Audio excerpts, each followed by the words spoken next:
I have to say this, and I'll sit down.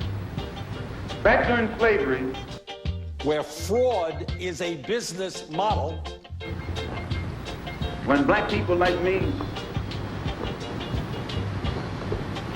talk to the slaves. Let us be clear that the greed and recklessness and illegal behavior of Wall Street, where fraud is a business model, helped to destroy this economy and the lives of millions of people. Check the record.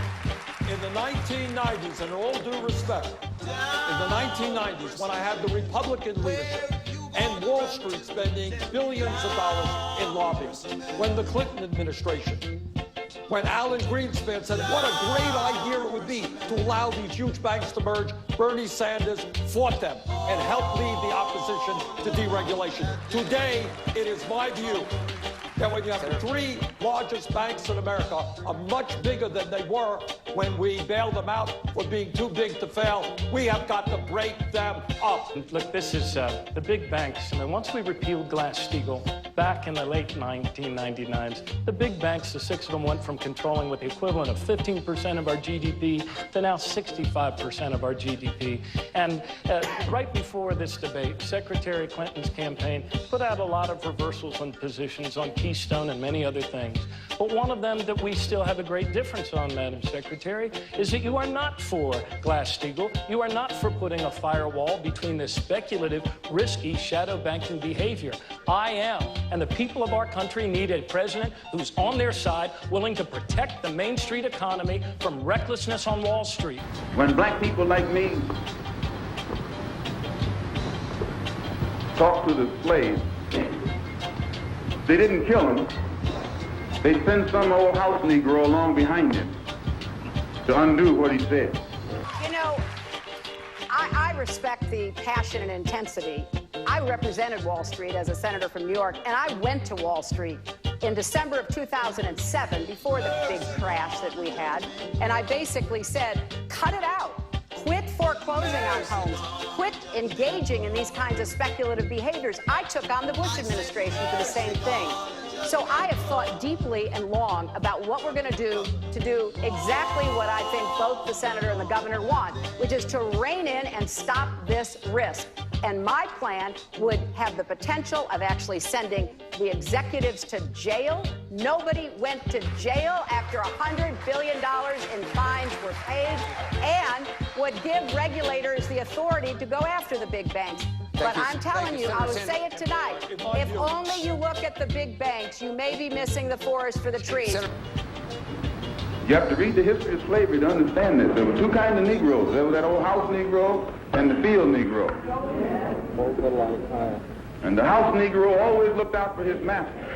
When the field Negroes got too much out of line... Secretary Clinton, you do not, Congress does not regulate Wall Street. Wall Street regulates Congress. And we have got to break off these banks. Going to them and saying, please do the right thing, no, that's not what, kind of naive. And the house Negro always looked out for his master. When the field Negroes got too much out of line, he held them back in check. He put them back on the plantation. I think Dodd-Frank was a very good start, and I think that we have to implement it. We have to prevent the Republicans from ripping it apart. We have to save the Consumer Financial Protection Board, which is finally beginning to act to protect consumers. We have work to do. You've got no argument from me. But I know if we don't come in with a very tough and comprehensive approach like the plan I'm recommending, we're going to be behind. He put them back on the plantation. The house Negro could afford to do that because he lived better than the field Negro. He ate better, he dressed better, and he lived in a better house. He lived right up next to his master in the attic or the basement. He ate the same food his master ate and wore his same clothes. And he could talk just like his master. Good diction.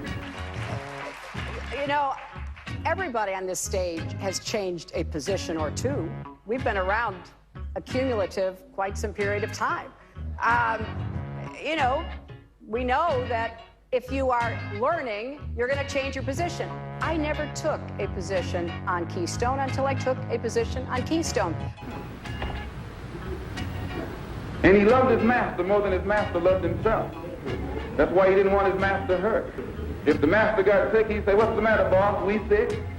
He was as sick as the master. master's house caught a fire, he'd try and put the fire out. He didn't want his master's house burned. He never wanted his master's property threatened. And he was more defensive of it than the master was. That was the house Negro. But then you had some field Negroes who lived in huts, had nothing to lose. This is a great country, but we have many, many serious problems. We should not be the country that has the highest rate of childhood poverty of any major country and more wealth and income inequality than any other country. They wore the worst kind of clothes. They ate the worst food. We should not be the only major country on earth that does not guarantee health care to all of our people as a right of citizenship. And they caught hell. They felt the sting of the lash. And we should not be the only major country that does not provide medical and parental leave, family and parental leave, to all of our families. Now, at the end of the day, here is a truth that very few candidates will say. They hated their master. Oh, yes, they did. Is that nobody up here, certainly no Republican, can address the major crises facing our country unless millions of people begin to stand up to the billionaire class that has so much power over our economy and our political life. If the master got sick, they pray that the master died. Jim Webb is right. Money is pouring into this campaign through super PACs. If the master's house caught a fire, they prayed for a strong wind to come along. We are doing it the old-fashioned way, 650,000 individual contributions. And if people want to help us out, BernieSanders.com, we are averaging $30 a piece. We would appreciate your help. This was the difference between the two. And today you still have house Negroes and field Negroes.